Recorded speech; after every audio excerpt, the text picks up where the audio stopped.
Hola, ¿qué tal? Quiero hacer una pequeña aclaración. Esta es teología de pactos. Recordarán que hemos estado teniendo problemas anteriores y deben tener ya algo de lo que ya se había visto. Pero voy a comenzar otra vez a partir de la sesión, de la segunda sesión, y vamos a hacer más breve. En vez de 10 sesiones van a ser 6 nada más. Y hoy vamos a comenzar entonces con la segunda sesión. Y estoy hablando teología de pactos.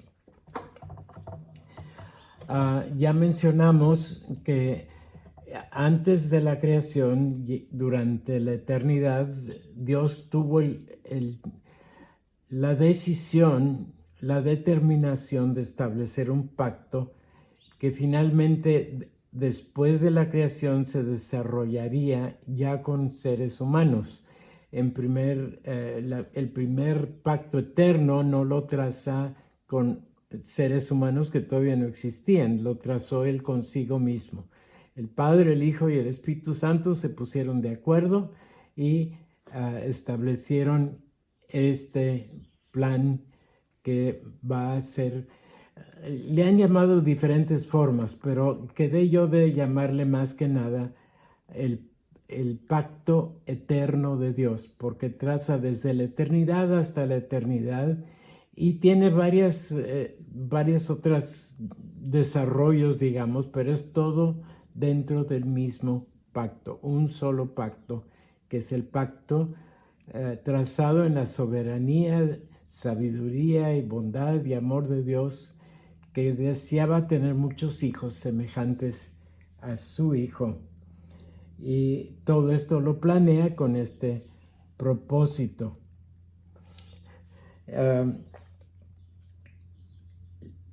Podemos llamarle entonces a esta sesión el pacto eterno y el inicio del pacto de obras.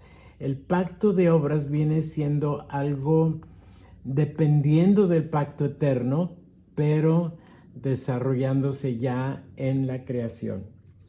Y siempre tengamos presentes los atributos divinos, su gracia, su presencia, su soberanía, su omnisciencia, bueno, todos los que son sus atributos, sin olvidar ninguno de ellos. Es importante también recordar que en la eternidad no hay el fenómeno del tiempo. La eternidad es, no hay un principio, no hay un fin, simplemente es. No me pidan que se los explique, porque muchas veces en el relato bíblico habla de la eternidad como que se están tomando decisiones por parte de Dios. Y en nuestro medio, en el medio de la creación, tomar decisiones toma tiempo, pero a Él no le toma tiempo. Él simplemente es, Él simplemente existe. La eternidad no pasa, no hay reloj allá. El cronos no comienza hasta que se establece nuestro medio ambiente en la creación y donde se llega a establecer todo el universo. Todo sencillamente no está pasando nada en la creación, simplemente es. Y no podemos hablar de lo que fue o lo que será, sencillamente es. Ahora, sé que para nuestra mente finita y limitada y acostumbrada a lo temporal, al paso del tiempo nos es difícil entender este concepto de la eternidad, si no es que imposible. Y tratemos de aceptarlo entonces no en el razonamiento humano, sino por medio de la fe que el mismo Espíritu Santo pone en nuestro entendimiento. Fue antes de la creación entonces que se establece el pacto eterno entre la Trinidad y lo que definieron va a llevarse a cabo ya en el marco del tiempo, ya después de la creación. seres creados a imagen y semejanza de Dios, semejantes, no iguales a Él. Y por eso el ser humano tiene espíritu, alma y cuerpo. ¿Okay? En cierta forma somos un ser trino, no tiene nada que ver con la Trinidad, pero somos espíritu, alma y cuerpo, y podemos entender que el alma corresponde a la mente. En el Salmo 2:9, el acuerdo que se establece entre el Padre y el Hijo, dice en el Salmo 2:8 lo siguiente, le está hablando el Padre al Hijo: pídeme y te daré por herencia las naciones y como posesión tuya los confines de la tierra. Y más adelante ahí en Isaías 53, 10 y 11, el pasaje muy conocido dice: con todo esto, Jehová quiso quebrantarlo sujetándole a padecimiento. Y cuando haya puesto su vida en expiación por el pecado, verá linaje, vivirá por largos días, y la voluntad de Jehová será en su mano prosperada. Verá el fruto de la aflicción de su alma y quedará satisfecho. Por su conocimiento justificará mi siervo justo a muchos y llevará las iniquidades de ellos. Y hay muchos otros pasajes como el de Juan 6:39 que confirma el deseo de Dios. Está hablando Jesús ahí diciendo: y esta es la voluntad del Padre, el que me envió, que de todo lo que me diere no pierda yo nada, sino que lo resucite en el día postrero. En su omnisciencia, en su presciencia, conociendo la respuesta de los hombres y habiéndoles concedido libre albedrío, Dios determina la necesidad de proveer para su creación algo que les permitiera tener una comunión íntima con Él. Ya iba a ser necesario que el Hijo encarnara asumiendo un cuerpo humano para tener la capacidad de derramar sangre como pago de la redención requerida, dado lo que Él ya sabía que Adán iba a provocar. ¡Wow! Se le identifica como tal en Hebreos 13:20, por la sangre del pacto eterno. Jesús mismo, cuando estableció la Santa Cena con sus discípulos, les reveló al darles la copa que era la copa del nuevo pacto. Nuevo porque era el cumplimiento dentro de la creación, lo que ya Dios había determinado anticipadamente. Y el propósito de Dios, como dije, se va revelando. Iban revelando el plan al hombre en medida que lo pudiera comprender. Efesios 1:11 dice: conforme al propósito del que hace todas las cosas según el designio de su voluntad. Fíjense, está hablando de Dios, que Él hace ¿cuántas? Todas las cosas según Él diseñó, según Él decidió. El propósito ya en el ámbito de la creación da lugar a lo que llamamos posteriormente, ya dentro de la creación, el pacto de obras, en el cual Dios pone condiciones de cumplimiento por parte del ser humano.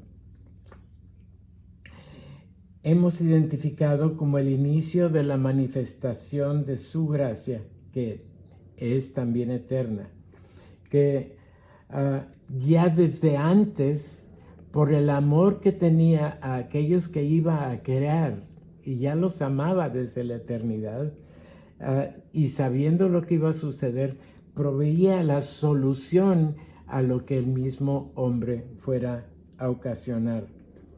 Ya tenía la solución preparada y lo hizo revelándolo gradualmente. Con toda seguridad sabía que la mente humana tenía que estar recibiendo esta revelación del plan poco a poco. Y el plan de obras había iniciado con el acuerdo establecido con Adán.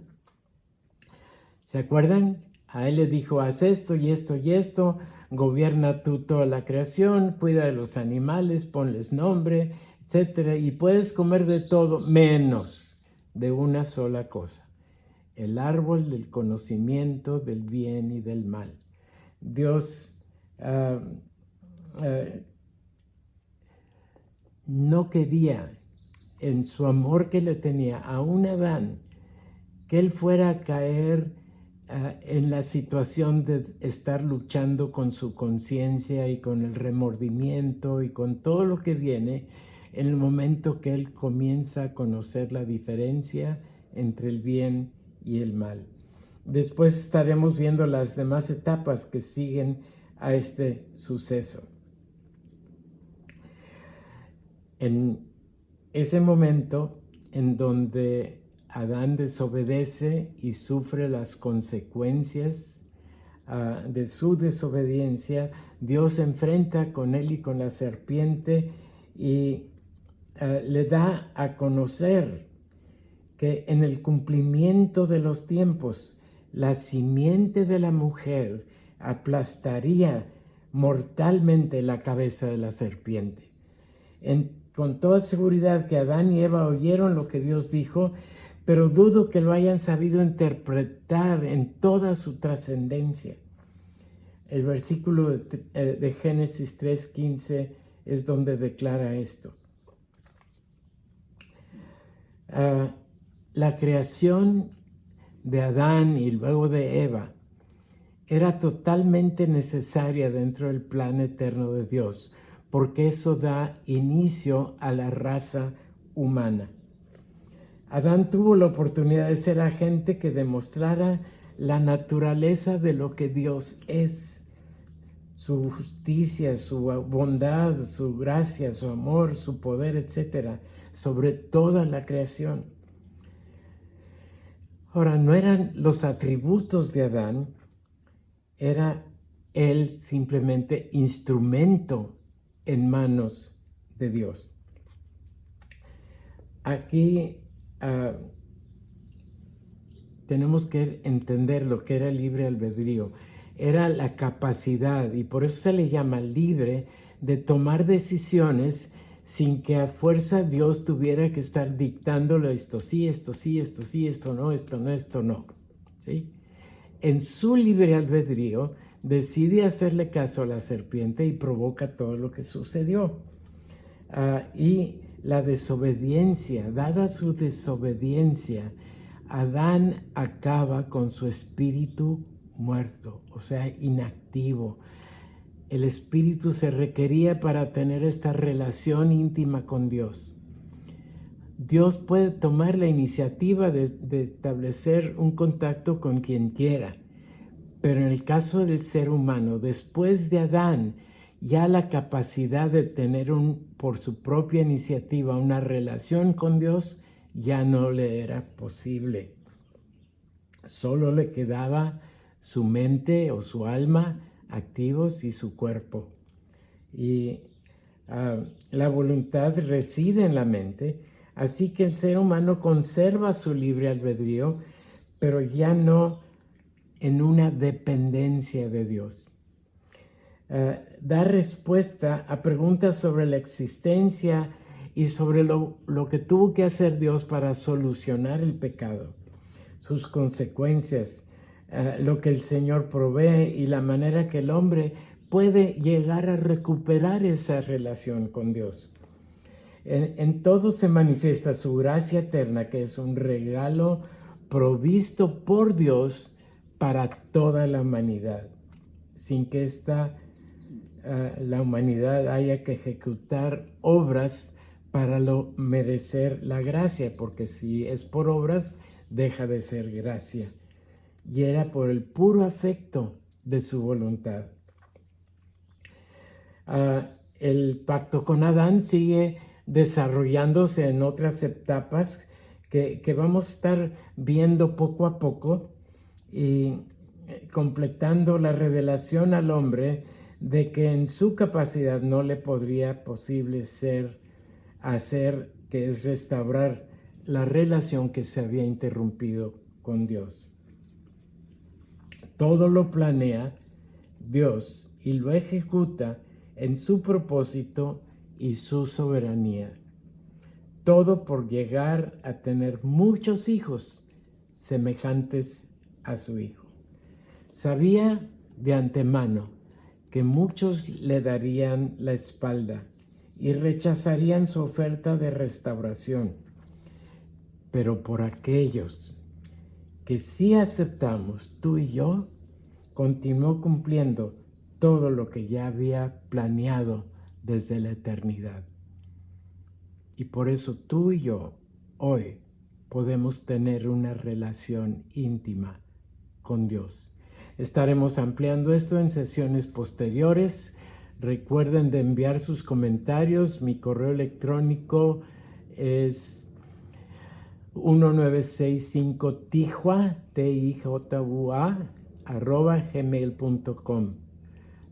Vamos a tratar de establecer una manera de estar en diálogo en los últimos momentos de la clase, pero necesito que no nada más estén escuchando, sino escucharlos yo a ustedes, sus comentarios, sus dudas o aclaraciones que quisieran hacer, etcétera.